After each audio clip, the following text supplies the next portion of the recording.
The primary vision is to share the gospel of Jesus Christ with as many people as possible. We always did mission trips in our church. And so at the time, we were assistant pastors with my wife's parents in their church. So her dad invited me to go to Dominican Republic with him. And so before we went on the trip, my wife was having devotions and she heard the Lord speak to her and said, where Uriel is going, you're going to move there. She didn't like it. She didn't want to go there. So she said, Lord, if it's you speaking to me, talk to Uriel because, I'm not going to say anything about this. That was 2 months before I went on the trip, 2-3 months. While I was in the Dominican, I had a strong impression that I knew was the Holy Spirit saying, you're moving here. So when I came back home and my wife told me that God had put that in her heart, then we knew for sure that this wasn't just a passing emotional decision, but it was a command of God for us to move there with 4 small children at the time. We were able to buy property. We planted the first church. We started with 7 children, provide medical care for them,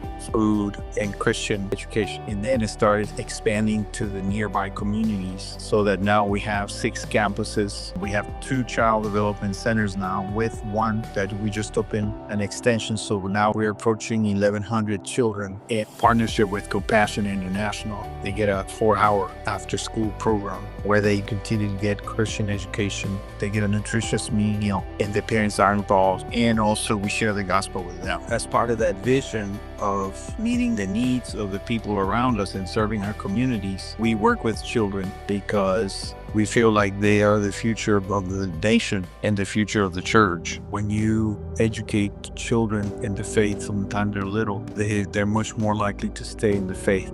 Every other month, we are having 2-day open-air crusades in different towns where we minister. And so we bring in special musicians, evangelists. And so in those 2 days, we do service projects for the community. And we've had very good results with that. A lot of people have come to faith when these 2 days, it's called We Will Not Lose This Generation.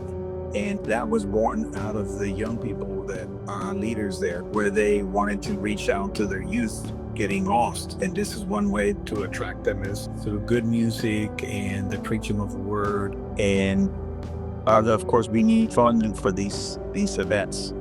Every night costs us to $150, and that's just the equipment. If we do other things, that's extra money. They have an extension of the National University in the nearest town, but they offer very few careers. We'd like to see some trades, something that they can learn to make a living. And we would like to have some type of industry project.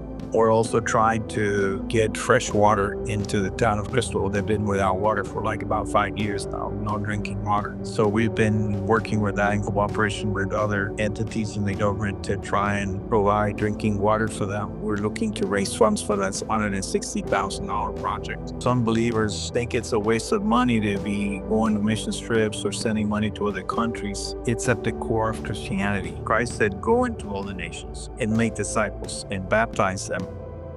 Not everybody's called to go, but everybody's called to pray and to give. For me, seeing children that were part of the church now, they're part of our leadership team, and they are changing lives around the Dominican Republic and in other countries. Many have left to other places to serve. That to me has been the most rewarding things that come out of us being involved in ministry there in Dominican. So I'm glad the Lord didn't let me quit.